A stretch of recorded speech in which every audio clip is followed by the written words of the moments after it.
दर्शकबिन नमस्कार। कार्यक्रम स्वास्थ्य अभियानमा यहाँलाई हार्दिक स्वागत गर्न चाहन्छु। कार्यक्रम प्रस्तुता म सन्तोष अधिकारीको। दर्शकबिन हरेक हप्ता विभिन्न रोगहरू त्यसका निदानका लागि विभिन्न विशेषज्ञ डाक्टरको साथमा हामी उपस्थित हुने गर्छौँ। यसै क्रममा आज हाम्रो स्टुडियोमा निम्ताएका छौँ वरिष्ठ न्युरोलोजिस्ट डाक्टर किशोर ढुङ्गाना। आउनुहोस् उहाँलाई स्वागत गरौँ। डाक्टर साहब स्वागत छ। नमस्ते। दर्शकबिन अहिलेको वर्तमान अवस्थामा धेरै मानिसमा समस्या देखिरहेको टाउको रोग र माइग्रेनको बारेमा आज हामीले कुरा गर्न गइरहेको छौँ। दर्शकवृन्द यसै विषयमा रहेर आउनुहोस् डाक्टर साहबसँग केही कुरा गरौँ। डाक्टर साहब अहिले वर्तमान अवस्थामा टाउको रोगको बारेमा धेरै नै समस्या देखिरहेको छ। यसको बारेमा केही बताइदिनुहुन्छ कि? टाउको रोगमा अब आज हामी विशेष गरी टाउको दुखाइको बारेमा कुरा गर्छौँ। अब टाउको दुख्ने चाहिँ धेरै कारणले गर्दाखेरि हुन्छ। टाउको दुख्ने धेरै रोगहरू छन्, जस्तै माइग्रेन, टेन्सन टाइप हेडेक भन्ने हुन्छ, क्लस्टर हेडेक भन्ने हुन्छ। त्यस्तै अरू कारणहरूले गर्दाखेरि नि टाउको दुख्छ। टाउको दुखाइमा पनि अब दुई प्रकारको टाउको दुखाइ हुन्छ। एउटा प्राइमरी हेडेक र अर्को सेकेन्डरी हेडेक भन्छ। प्राइमरी हेडेक भनेको चाहिँ कारण थाहा नभइकन टाउको दुखिरहेछ भने तिनीहरू चाहिँ प्राइमरी हेडेकमा पर्छन्। जस्तै यो migraine, tension type headache, cluster headache, यिनीहरू चाहिँ प्राइमरी हेडेकमा पर्छन्। अर्को चाहिँ सेकेन्डरी हेडेक भन्ने हुन्छ। सेकेन्डरी हेडेक भनेको कुनै कारणले गर्दाखेरि टाउको दुख्यो भने त्यसलाई सेकेन्डरी हेडेक भनिन्छ। अब जस्तै अब टाउकोको कुनै इन्फेक्सन भयो, जस्तै अब मेनिन्जाइटिस, इन्सेफ्लाइटिस, त्यस्तो कारणले पनि टाउको दुख्न सक्छ। कहिलेकाहीँ टाउकोमा स्ट्रोक भयो अथवा पक्षघात भयो भने त्यो कारणले पनि टाउको दुख्न सक्छ, हैन। टाउकोमा कुनै अब मासु पला छ, हैन, कुनै ट्युमर छ, त्यो कारणले पनि टाउको दुख्न सक्छ। यस्तोलाई सेकेन्डरी हेडेक भनिन्छ। अनि कति केसहरूमा के देखिन्छ भन्दाखेरि टाउकोको कारणले नभइकन अरू कारणले गर्दाखेरि पनि टाउको दुख्न सक्छ। अब जस्तै आँखाको कारणले गर्दाखेरि आँखा कमजोर भयो, हैन, रिफ्र्याक्ट्री एरर भन्छ, त्यो आँखाको शक्ति कम भएको छ भने नि, हेर्ने शक्ति कम भएको छ भने नि त्यसले गर्दाखेरि टाउको दुख्न सक्छ। त्यस्तै गरी अब पिनास छ, बिरामीमा पिनास छ भने त्यो कारणले पनि टाउको दुख्न सक्छ। अब अरू कानको समस्याको कारणले पनि टाउको दुख्न सक्छ। अब दाँतको समस्याको कारणले दाँत किराले खाछ भने पनि त्यो कारणले पनि टाउको दुख्न सक्छ। त्यसरी अब टाउको दुख्ने चाहिँ धेरै कारणहरू हुन्छ। दर्शकबिन वर्तमान अवस्थामा विभिन्न व्यक्तिहरूलाई विभिन्न उमेर समुदाय, भागदौड, खानपानको विभिन्न समस्याको अवस्थामा हेर्दाखेरि टाउको दुखाइका धेरै नै बिरामीहरू भेटिरहेको अवस्थामा छ। यसै विषयमा रहेर आज हामीले टाउको दुखाइसँग सम्बन्धित रहेर विशेष गरी माइग्रेन कस्तो प्रकारको माइग्रेन हो, के हो र हामी टाउको दुखाइबाट कसरी बच्न सक्छौँ भनेर हामी डाक्टर साहबसँग छलफल गरिरहेको छौँ। डाक्टर साहब, यो माइग्रेन कस्तो प्रकारको रोग हो? माइग्रेन भनेको अब अहिले धेरै मान्छेमा देखिने कमन टाइपको चाहिँ टाउको दुख्ने एक प्रकारको रोग हो। यसमा ठ्याक्कै यही कारणले भनेर पत्ता लगाइसकेको छैन। अब यो माइग्रेन चाहिँ धेरै मान्छेहरूमा हुन्छ। यसो हेर्दाखेरि चाहिँ अब केटी मान्छेहरूमा 6 जनामध्ये 1 जनामा मान्छेलाई माइग्रेन हुन्छ। त्यस्तै केटा मान्छेहरूमा लगभग 20 जना मान्छेमध्ये 1 जनालाई चाहिँ माइग्रेनको समस्या भएको हुन्छ। भन्न खोजेको माइग्रेन चाहिँ धेरै कमन समस्या हो। अझ अब अरू हेडेकहरू पनि हुन्छन्, जस्तै मैले भने यो टेन्सन टाइप हेडेक। त्यो टेन्सन टाइप हेडेकमा त्यति धेरै साह्रो टाउको दुख्दैन। माइग्रेन भनेको एकदम साह्रो टाउको दुख्ने समस्या हो। त्यही भएर हस्पिटलमा आउने धेरै बिरामीहरूमा, टाउको दुखेर आउने बिरामीहरूमा हामीले हेर्दाखेरि माइग्रेनको कारणले टाउको दुखेको देखिन्छ। यो माइग्रेन कस्ता कस्ता प्रकारको मान्छेहरूमा बढी देखिरहेको छ त अहिलेको अवस्थामा? माइग्रेन ठ्याक्कै यस्तो मान्छेमा बढी देखिन्छ भन्ने हुँदैन, किनभने यसको धेरै कारणहरू हुन्छ। जस्तै जेनेटिक्स, हैन। अब जस्तै परिवारमा 1 जनालाई माइग्रेन छ भने परिवारमा अरू सदस्यहरूलाई पनि माइग्रेन हुन सक्छ, हैन। यसको ठ्याक्कै कारण थाहा नभएको हुनाले कस्तो खाले मान्छेमा देखिन्छ भने ठ्याक्कै चाहिँ हुँदैन। तर अब धेरै मान्छेहरूमा देखिन्छ। अर्को कुरा चाहिँ यो माइग्रेनको ट्रिगर्स भन्ने हुन्छ, हैन। अब ट्रिगर्स भनेको अब जस्तै धेरै स्ट्रेसहरू भयो भने, हैन। अब अहिलेको लाइफमा मान्छेहरूको धेरै भागदौडहरू छ, हैन। खाने कुराहरूमा जङ्क फुडहरू बढी खाने त्यस्तो छ। त्यही भएर कति अब त्यो कार्यव्यस्तताको कारणले मान्छेहरू अनिदो बस्नुपर्छ हैन। अब त्यही भएर अब जस्तै अनिदो बस्यो भने हैन यो एकैचोटि माइग्रेनको एट्याक आउन सक्छ हैन। धेरै स्ट्रेसहरू भयो भने माइग्रेनको एट्याक आउन सक्छ। अब टाइममा खानपिन भएन, खाली पेट धेरै लामो समयसम्म भयो भने माइग्रेनको एट्याक आउन सक्छ हैन। त्यही भएर अनि अब खानेकुरामा पनि जङ्क फुड हैन, अब यो जस्तै यो चाउचाउहरू आजभोलि धेरै खान्छन् बच्चाहरूले पनि हैन, अजिनोमोटो भएको त्यस्तो खानेकुराहरूमा त्यस्तो छ भने त्यसको कारणले गर्दाखेरि पनि माइग्रेन चाहिँ ठ्याक्क प्रेसिपिटेट हुन्छ। त्यही भएर चाहिँ अब यो अहिलेको यो परिस्थितिमा अब मान्छेहरूको दैनिक क्रियाकलाप, दैनिक यो भागदौडको जीवनशैलीले गर्दाखेरि चाहिँ अहिले चाहिँ माइग्रेन चाहिँ त्यस्तो जीवनशैली भएको मान्छेहरूमा चाहिँ अझ बढी समस्या भएको देखिन्छ। वर्तमान समस्यामा जस्तो माइग्रेनले धेरै नै समस्याले पनि यसको जनरली माइग्रेनलाई हामीले कसरी छुट्याउन सक्छौँ? यसको लक्षणहरू माइग्रेनमा अब टिपिकली भन्दाखेरि चाहिँ एक साइडमा टाउको दुख्छ भनेर भनिन्छ, हेमिक्रेनियल हेडेक भन्छ। अनि धेरै जस्तो चाहिँ टाउको दुखाइ चाहिँ एकदम साह्रो हुन्छ, खप्नै नसक्ने टाउको दुखाइ हुन्छ। टाउको दुख्दाखेरि चाहिँ ब्लक ब्लक गर्ने थ्रोविङ हेडेक भन्छौँ हामीले अङ्ग्रेजीमा, त्यस्तो खालको टाउको दुखाइ हुन्छ। अनि टाउको दुखाइ सँगसँगै धेरै बिरामीहरूमा चाहिँ उल्टी होला जस्तो हुने, अनि कतिमा त उल्टी पनि हुन्छ। अनि अर्को चाहिँ टाउको दुखेको बेलामा मान्छेले चाहिँ एकदम अँध्यारोमा बस्न रुचाउने, अनि हो हल्ला नभएको ठाउँमा बस्न रुचाउने त्यस्तो हुन्छ। अब त्यही भएर यस्तो सिम्टम्सहरू आयो जुन चाहिँ दिनदिनै होइन। अर्को चाहिँ माइग्रेन भनेको एउटा एपिसोडिक रोग हो, भनेको यसको सिम्टम्स कुनै दिन देखिन्छ, कुनै दिन देखिँदैन, त्यसरी आयो। अनि धेरै जस्तो यो माइग्रेन हेडेकको चाहिँ अब ड्युरेसन चाहिँ अथवा कति समयसम्म टाउको दुख्छ भन्दाखेरि यसले चाहिँ 4 देखि 72 घन्टासम्म टाउको दुख्न सक्छ। त्यही भएर चाहिँ अब बिरामीले अब औषधि खाए 1 घन्टामै भने त कम हुनसक्छ, नत्र औषधि खाएन भने धेरै जस्तो 4 देखि 72 घन्टासम्म टाउको दुख्न सक्छ। त्यही भएर यी लक्षणहरू लिएर बिरामी डाक्टरका आयो भने चाहिँ अब हामीले यो माइग्रेनको कारणले हो कि भनेर सोच्न पर्ने हुन्छ। भनेपछि माइग्रेनलाई अब हामीले ठ्याक्कै एउटा लक्षणको सिम्टमको र माइग्रेन अरू यसरी ठ्याक्कै कुनै टेस्टहरू गरेर अथवा कुनै तरिकाले छुट्याउनलाई सजिलो छ कि छैन? यो टेस्ट गरेर माइग्रेन हो कि होइन भन्ने थाहा हुँदैन, किनभने अब माइग्रेनमा सिटी स्क्यान, एमआरआई जुन हामीले अब टाउको दुख्ने बिरामीमा कहिलेकाहीँ गर्नुपर्ने इन्भेस्टिगेसनहरू हुन्छ, त्यो गर्दाखेरि चाहिँ सिटी स्क्यान एमआरआईहरू नर्मल आउँछ।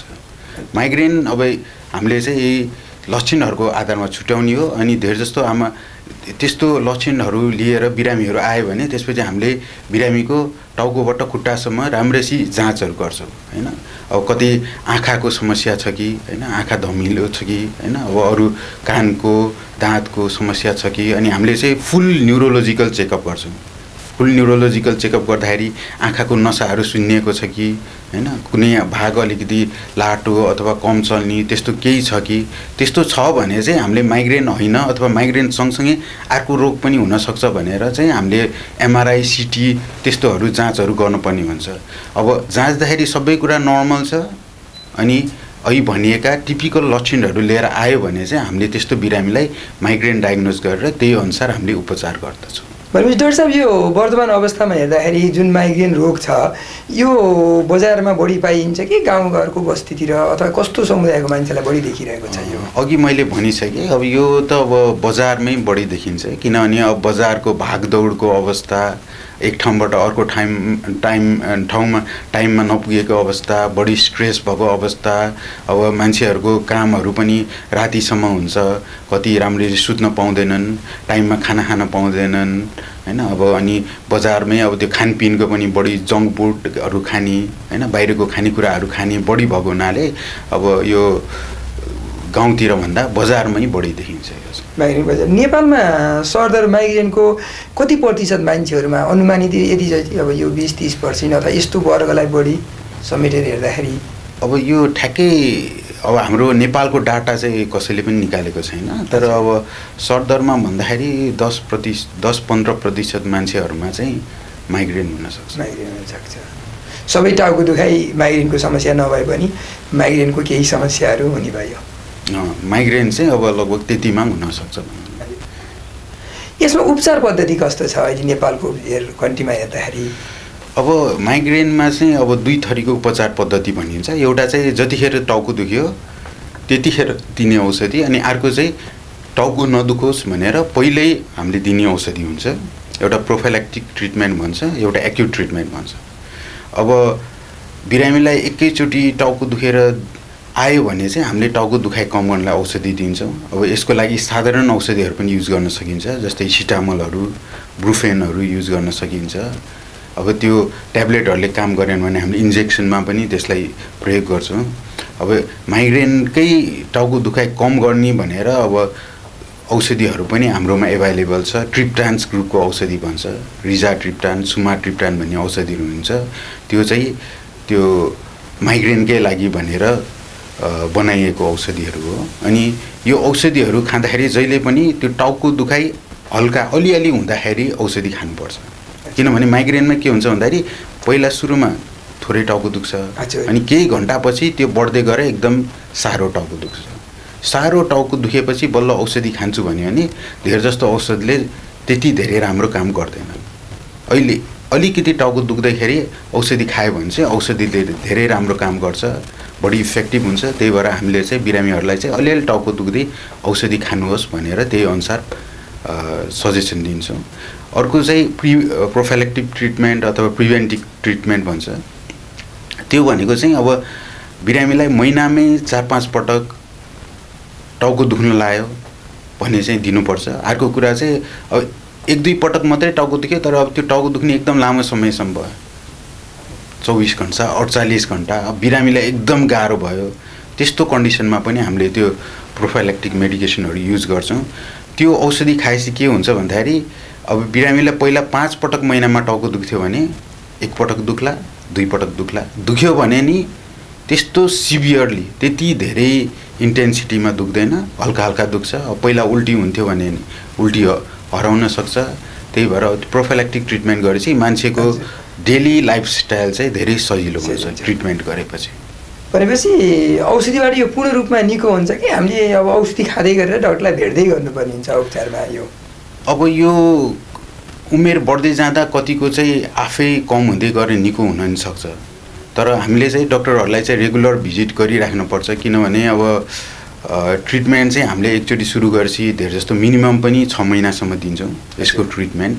त्यही भएर अब औषधिले कतिको राम्रो भएको छ, औषधि बढाउनुपर्छ कि त्यही अवस्थामा खाइराख्नुपर्छ, त्यो हेर्नलाई पनि हामीले डक्टरहरूलाई भेट गरिराख्नुपर्छ। कहिलेकाहीँ चाहिँ अब औषधिले कम भएन भने हामीले अब सिटी स्क्यान, एमआरआईहरू पनि गर्नुपर्ने हुनसक्छ। किनभने अब माइग्रेन भएकै बिरामीमा पनि अरू रोग लाग्दैन भन्ने छैन। माइग्रेन भएकै बिरामीमा पनि अरू कारण पनि सँगसँगै भएर अरू कारणले टाउको दुखिरहेको, अनि त्यही भएर औषधिले कम नभएको हुनसक्छ। त्यही भएर चाहिँ अब बिरामीहरू चाहिँ अब रेगुलर भिजिटमा जानुपर्छ। अनि अब त्यो माइग्रेनले कुन मान्छेमा कसरी बिहेभ गर्छ भन्ने चाहिँ ठ्याक्कै थाहा हुँदैन। कोही कोहीमा चाहिँ अब 5-6 महिना औषधि खाएपछि बन्द गर्यो त्यसपछि कहिल्यै दुख्दैन, कोही कोहीमा अब औषधि खाइन्जेल कम हुन्छ, बन्द गरेपछि फेरि दुख्न लाग्छ, फेरि औषधि खानुपर्छ। त्यही भएर सबैमा एकै प्रकारकोले बिहेभ हुँदैन, त्यो चाहिँ त अब बिरामी फलोअपमा आएपछि हेरेपछि थाहा हुने कुराहरू। भनेपछि डाक्टर साहब चन्द्रले हाम्रो जस्तो न्युरो ओपिडीमा आउने बिरामीको सरदर हेऱ्यो भने बिरामीहरूको चाप माइग्रेनको कतिको देखिन्छ?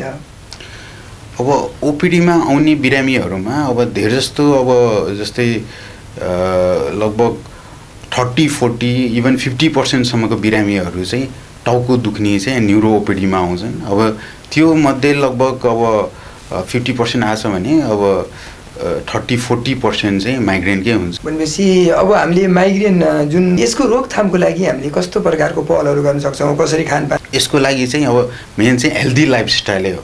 अब जस्तै खानपिनमा चाहिँ अब भन्छ अब सबैमा एकै नासको खानपिनले यसको एट्याक गर्ने चाहिँ होइन, तर अब जस्तै के अरे चिजहरू त्यसले एट्याक गर्न सक्छ, डार्क चक्लेटहरू त्यसले एट्याक हुनसक्छ, त्यसपछि अमिलो कुराहरू, बट्टामा साधेर राखेको अचारहरू त्यसले गर्दाखेरि यस्तो एट्याक हुनसक्छ। अमिलो दहीहरू खायो भने, कोही बेला इभन कागती खाँदाखेरि यस्तो एट्याक हुनसक्छ।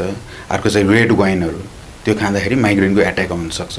अब हामीले चाहिँ बिरामीलाई के भन्छौँ भन्दाखेरि टाउको दुखेको दिनमा के खानु भएको छ होइन, अनि अब 2 दिन टाउको दुख्यो, त्यो 2 दिनमा ठ्याक्कै त्यही खानेकुरा खानु भएको छ भने त्यही कारणले दुख्या हुनसक्छ। त्यही भएर त्यो याद गरेर कुनै खानेकुराले बढी खाँदाखेरि ठ्याक्क त्यस्तो टाउको दुख्ने एट्याक भयो, माइग्रेनको एट्याक भयो भने चाहिँ त्यो एभोइड गर्नुहोस्। अर्को चाहिँ अब लाइफस्टाइलमा एडुकेट स्लिप हुनु पऱ्यो, टाइममा सुत्नु पऱ्यो, टाइममा उठ्नु पऱ्यो। अझ कहिलेकाहीँ कम भन्दा नि धेरै सुत्यो भने नि माइग्रेन एट्याक हुनसक्छ। नघटेको ठिक्कको सुत्नु पऱ्यो होइन। अब खाली पेट बस्यो होइन, टाइममा खाना खाएन होइन, बिहान उठेपछि केही पनि खाएको छैन, लामो समयसम्म भोकै बसिरहेको छ भने त्यसले गर्दाखेरि पनि माइग्रेनको एट्याक हुनसक्छ। त्यही भएर चाहिँ खाना टाइममा खानु पऱ्यो। एकदम बढी स्ट्रेसहरू छ भने माइग्रेनको एट्याक आउनसक्छ। अब घाममा एकदम तातो घाममा हिँड्यो भने नि माइग्रेनको एट्याक हुनसक्छ। अर्को कुरा चाहिँ एकदम हतारेर, अब जस्तै कुनै काम गर्न छ, अब त्यो टाइममा त्यो काम भ्याइन्छ कि भ्याइँदैन भनेर त्यो हतारेर त्यो ठाउँमा पुग्नु पऱ्यो, त्यस्तो भयो भने नि माइग्रेन एट्याक हुनसक्छ। त्यही भएर अब प्लान गरेर काम गर्नु पऱ्यो, टाइममा भ्याइनी गरेर स्ट्रेस नहोस् भनेर खानपिन राम्रो हुनु पऱ्यो, टाइममा सुत्नु पऱ्यो, स्ट्रेसहरू कम गर्नु पऱ्यो। इभन अब अहिलेको जमानामा चाहिँ अब मेडिटेसन योगाहरू गरेर पनि त्यसले पनि माइग्रेनमा चाहिँ धेरै हेल्पहरू हुनु। त्यसपछि यो रोकथामकै कुरामा गर्दाखेरि जस्तो हामीले अब कस्तो प्रकारको खानेकुरा, जस्तो अमिलो नखायो भने यसको ब्यालेन्स डाइटहरू कसरी खान सके? मैले भने नि अमिलो, अब माइग्रेन भएको बिरामीले चाहिँ अमिलो खानु भएन, अमिलो कुराहरू चाहिँ एभोइड गर्नु पऱ्यो होइन। बाहिरको खानेकुराहरूमा अब यो रेस्टुरेन्टहरूको खानेकुराहरूमा के हालेर बनाएको हुन्छ होइन। त्यही भएर त्यस्तो चाहिँ सकेसम्म कम खानु पऱ्यो, घरकै खानेकुराहरूमा बढी जोड दिनु पऱ्यो होइन। अब त्यो एकदम त्यो चक्लेटहरू पनि, डार्क चक्लेटहरू त्यस्तोहरू एभोइड गर्नु पऱ्यो। त्यो सबै कुरा चाहिँ एकदम कुराहरूमा एकदमै ध्यान दिनु पऱ्यो। हजुर, भनेपछि यो माइग्रेनको जुन दुखाइ छ र अन्य प्रकारको टाउको दुखाइको समस्याहरू कसरी सजिलोसँग हामीले छुट्याउन सक्ने अवस्था छ कि छैन?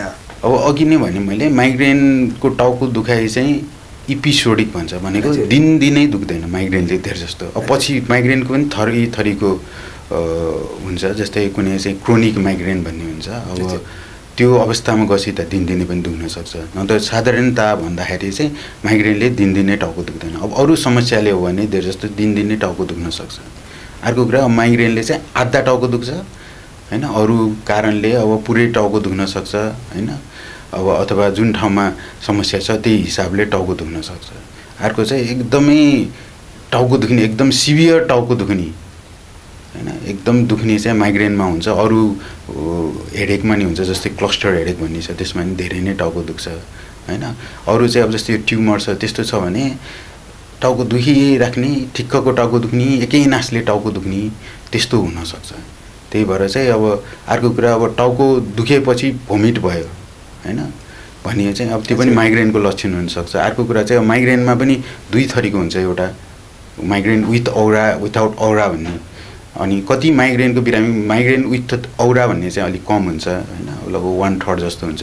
त्यसमा के हुन्छ भन्दाखेरि टाउको दुख्नुभन्दा अगाडि चाहिँ मान्छेलाई औरा भन्ने सिम्टम्सहरू देखिन्छ। जस्तै सबभन्दा कमन भनेको भिजुअल औरा होइन।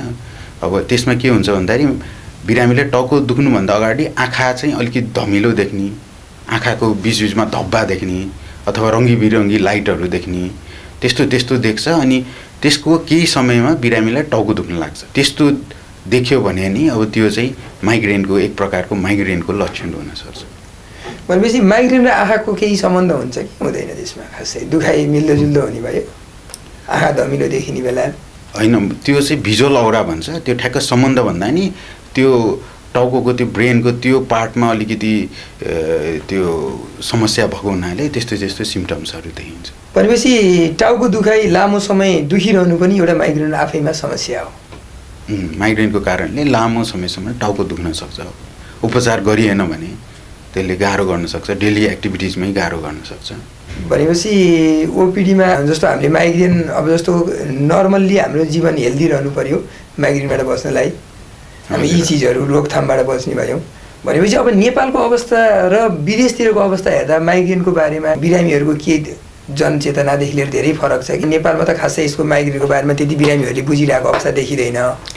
अब नेपालमा भन्दा बाहिर त अब चेतना बढी नै हुने भयो होइन, मान्छेहरू धेरै कन्सियस हुन्छन्। अब इभन यो मिडियादेखि लिएर अब सबै यो सोसियल साइटहरूमा अब यो माइग्रेनको बारेमा दिइरहेको हुन्छ, पढिरहेका हुन्छन्। हुन त अहिले अब नेपालमा पनि मान्छेहरूले सोसियल मिडिया हेर्छन् होइन, सोसियल साइटहरू हेर्छन्। त्यसपछि अब आफूलाई टाउको दुखिरहेछ होइन, अब उनीहरूले हेरेर सिम्टम्स मिल्दोजुल्दो आयो भने कति बिरामी चाहिँ अब मलाई माइग्रेन भएको छ कि मलाई त्यस्तै सिम्टम्स छ भनेर अब डक्टरका आइरहेका हुन्छन् अनि त्यसपछि हामीले हेरेर सबै अहिले बिरामीहरूले त्यति माइग्रेनको बारेमा हरेकले माइग्रेन भने पनि सम्बन्धित ठाउँमा नपुगिरहेको अवस्था देखिन्छ। सामान्य मेडिकल प्यारामेडिक्सहरूसँग पनि माइग्रेनको अथवा टाउको दुख्यो भनेर औषधि खाएर रोकिरहेको अवस्था देखिन्छ। अब तपाईँको सुरुमै यसरी मेडिकलको अथवा प्यारामेडिक्सको तर्फबाट मान्छेले निम्स यस्ता किसिमको प्यारामेडिक्सबाट औषधि लिँदाखेरि त्यसले पछि लामो समय औषधि नलिएको कारणले पनि त बिरामीलाई बिग्राल रूप ल्याउने भयो है डाक्टर साहब? यो के सक्छ। अब माइग्रेन पनि मैले अहिले भने नि एपिसोडिक माइग्रेन हुन्छ, क्रोनिक माइग्रेन हुन्छ। यदि एपिसोडिक माइग्रेन त्यो कहिलेकाहीँ टाउको दुख्ने खालको माइग्रेनमा उपचार गरेन भने त्यो क्रोनिक माइग्रेनमा जान्छ। त्यो भनेको पछि गएर त्यो दिन बिराएर टाउको दुख्ने होइन, दिनदिनै टाउको दुख्छ। अर्को कुरा औषध धेरै खायो भने मेडिकेसन ओभर युज हेडेक भन्ने एउटा टर्म छ। त्यो भने के भन्दाखेरि त्यो औषधिकै कारणले निम्सकै कारणले टाउको दुख्न सक्छ त्यो महिनामा धेरै पटक खायो भने। त्यही भएर राम्ररी उपचार गरेन भने माइग्रेनले गर्दाखेरि पनि पछि धेरै गाह्रो गर्न सक्छ। पछि अब क्रोनिक माइग्रेनमा गयो भने त्यही माइग्रेनलाई उपचार गर्न धेरै गाह्रो हुन्छ। औषधिहरू पनि प्रयोग गर्न धेरै गाह्रो हुन्छ, धेरै औषधिहरू प्रयोग गर्नुपर्छ। अब यदि अगाडिकै अवस्थामा थाहा पायो भने थोरै औषधले माइग्रेनलाई कन्ट्रोल गर्न सकिन्छ। त्यही भएर माइग्रेनलाई टाइममा डायग्नोज गरेर उपचार गर्नु अति आवश्यक छ। डाक्टर साहब, हामी कार्यक्रमको अन्तिमतिर आइसकेको छौँ। मैले सोध्न छुट्याएको र हजुरले भन्न मन लागिरहेको केही कुरा छ भने भन्न सक्नुहुन्छ? आज त हामी त्यही माइग्रेन सम्बन्धी नै कुरा गऱ्यौँ होइन। अब जियोस्, अब माइग्रेन कमन रोग हो, धेरैलाई हुन्छ। अब धेरै जनमानसको अझै के छ भन्दाखेरि अब माइग्रेन भयो भने यसको उपचार छैन, यसलाई केही गर्न सकिन्न भन्ने छ। तर त्यस्तो चाहिँ होइन। माइग्रेनको उपचार छ। औषधि खाएपछि कतिको माइग्रेन ठिक पनि हुन्छ। धेरै जस्तोको उपचार गरेपछि धेरै हदमा कन्ट्रोलमा रहन्छ। त्यही भएर यदि उपचार टाइममा गरेन भने पछि गएर अब त्यसले गर्दाखेरि धेरै कम्प्लिकेटेड भएर माइग्रेनकै उपचार गर्न गाह्रो हुन सक्छ। त्यही भएर अब आफूलाई त्यस्तो सिम्टम छ भने समयमै अब चिकित्सकको सल्लाह लिएर समयमै उपचार गर्दा राम्रो हुन्छ। दर्शक विभिन्न धेरै जनमानसमा माइग्रेन के हो र कसरी माइग्रेनले हाम्रो शरीरमा असर गरिरहेको हुन्छ भनेर धेरै जनगुनासोहरू सुनिरहेको हुन्छ। यसै भएको भएर हामीले आजको यस स्वास्थ्य अभियानमा टाउको दुखाइ र माइग्रेनको बारेमा केही भलाकुसारी गऱ्यौँ। यसबाट प्रत्यक्ष रूपमा तपाईँलाई माइग्रेनको बारेमा केही जानकारी भयो होला। यदि हजुरहरूलाई पनि बार टाउको दुखाइ भइरहेको छ भने सम्बन्धित डाक्टरसँग सल्लाह लिएर मात्र औषधि खानुहोस्। आज हामीसँग वरिष्ठ जनरल फिजिसियन तथा neuro physician doctor Krishna Dhungana हुनुहुन्छ। उहाँ अहिले एसोसिएट प्रोफेसर काठमाडौँ मेडिकल कलेजको हुनुहुन्छ। हजुरहरूलाई यदि न्युरो सम्बन्धी कुनै जानकारी अथवा आफ्नो समस्या लामो समय पनि तपाईँलाई टाउको दुखाइ सम्बन्धी समस्या भइरहेको छ भने डाक्टर साहबलाई भेटेर आफ्नो स्वास्थ्य लाभ लिन सक्नुहुनेछ। हामी कार्यक्रमको अन्तिमतिर आइसकेको छौँ। डाक्टर साहब, आफ्नो व्यस्त समयको बावजुद पनि स्वास्थ्यमा जनचेतना फैलाउने कार्यक्रम स्वास्थ्य अभियानमा समय दिनुभयो र टाउको रोगको बारेमा तथा माइग्रेनको बारेमा दर्शक श्रोताहरूलाई धेरै जानकारी दिनुभयो। हजुरलाई मुरी धन्यवाद टक्राउन चाहन्छु। दर्शकबिन, अर्को हप्ता नयाँ रोग र सम्बन्धित रोगको विशिष्ट डाक्टरहरूको साथमा उपस्थित हुने नै छौँ। तपाईँको यो साता शुभ रहोस्। हस्त नमस्कार।